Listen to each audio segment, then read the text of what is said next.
आज हम आपको सुनाएंगे फूलन देवी की सच्ची घटना। यूपी, राजस्थान और मध्य प्रदेश के कुछ जिलों में 100 किलोमीटर की परिधि में फैला हुआ एक भूभाग है चंबल। यहाँ की भूमि बीहड़ है, जिसमें खेती नहीं की जा सकती है, लेकिन यहाँ दस्यु बहुत होते थे। उनमें से एक नाम फूलन देवी का भी था। 10 अगस्त 1963 को फूलन का जन्म हुआ।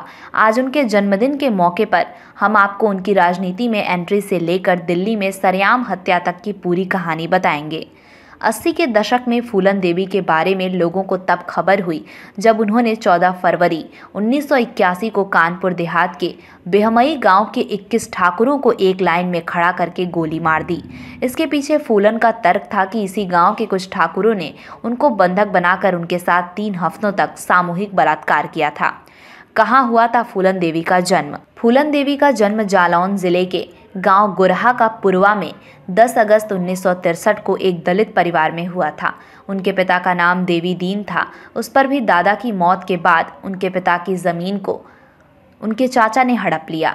चाचा की बेईमानी का पता चलने पर अपने पिता की दूसरी संतान फूलन वहीं धरने पर बैठ गईं और लड़ाई हाथापाई तक आ गई। हालांकि दैनिक भास्कर की खबर के मुताबिक जिस जमीन के लिए फूलन डाकू बनी, वो उनकी मौत के बाद भी उनको नहीं मिल सकी। 11 साल की उम्र में पहली शादी।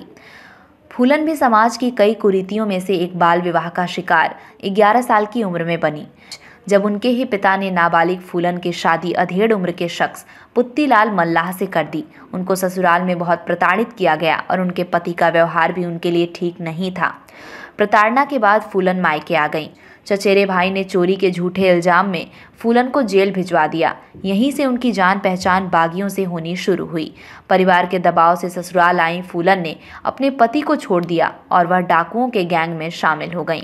बताया जाता है कि इस दौरान उनकी उम्र 20 साल रही होगी। खुद का गैंग बनाया। ससुराल वालों की प्रताड़ना से तंग होकर दस्यु बनी फूलन की मुसीबतें डाकुओं के गैंग में भी कम नहीं हुई।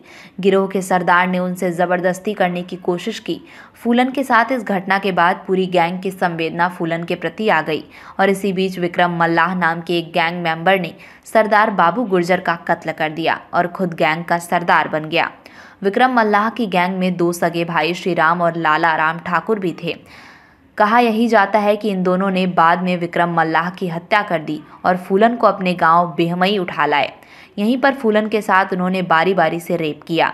गैंग के बाकी सदस्यों की मदद से वह छिपते हुए बेहमई से भी भाग निकली और खुद का गैंग बना लिया, जिसकी सरदार फूलन बनी। बाद में उन्होंने इसी गाँव के 21 ठाकुरों की प्रतिशोध में गोली मारकर हत्या कर दी। फिर मध्य प्रदेश में सरेंडर किया। 21 ठाकुरों की हत्या के बाद फूलन और उनका गैंग पुलिस की हिट लिस्ट में आ गया। यूपी से लेकर मध्य प्रदेश और राजस्थान में पुलिस लगातार बागियों का या तो एनकाउंटर कर रही थी या फिर उनको सरेंडर करने पर मजबूर कर रही थी। इस सब में केंद्र की इंदिरा गांधी सरकार भी चंबल से दस्युओं को सफाया करने के लिए राज्य सरकारों को हर संभव मदद मुहैया करा रही थी। फूलन के दौर के कई बागी पुलिस में सरेंडर कर चुके थे। मध्य प्रदेश पुलिस फूलन के सरेंडर की कोशिश में जुटी हुई थी। सरकार ने पहले भी कई कुख्यात दस्युओं को सरेंडर करा चुके। एसपी राजेंद्र चतुर्वेदी को फूलन का सरेंडर करने की कमान सौंपी। इस क्रम में एसपी राजेंद्र चतुर्वेदी ने फूलन की कई शर्तें मान ली और उन्होंने मध्य प्रदेश के तत्कालीन सीएम अर्जुन सिंह के सामने हथियार डाल दिए। 1996 में मिर्ज़ापुर से बनी सांसद। 1993 में सरेंडर के बाद फूलन जब जेल से रिहा हुई, उसके बाद वह यूपी के तत्कालीन सीएम और समाजवादी पार्टी के नेता मुलायम सिंह यादव के संपर्क में आई। 1994 में मुलायम सिंह ने फूलन पर लगे सभी मामले वापस ले लिए और 1996 में मिर्ज़ापुर संसदीय सीट से उनको चुनाव लड़ने के लिए पार्टी का टिकट भी दिया। वो चुनाव जीती और चंबल से सीधे देश के सर्वोच्च सदन आ गईं। 2001 में हो गई थी मौत। 25 जुलाई 2001 को अपनी राजनीतिक महत्वाकांक्षा की पूर्ति के लिए शेर सिंह राणा ने दिल्ली के अशोका रोड स्थित घर पर फूलन की गोली मारकर हत्या कर दी। सांसद बनकर सामान्य जीवन जी रहीं और देश के दलितों, पिछड़ों के सामाजिक न्याय की आवाज़ को बुलंद करने वाली दस्यु सुंदरी 2001 में हमेशा के लिए चीर निद्रा में सो गईं। तो बताएं फूलन देवी की कहानी आपको कैसी लगी? जी हाँ, ये वही सच्ची घटना है जो हमारे देश में हुई थी।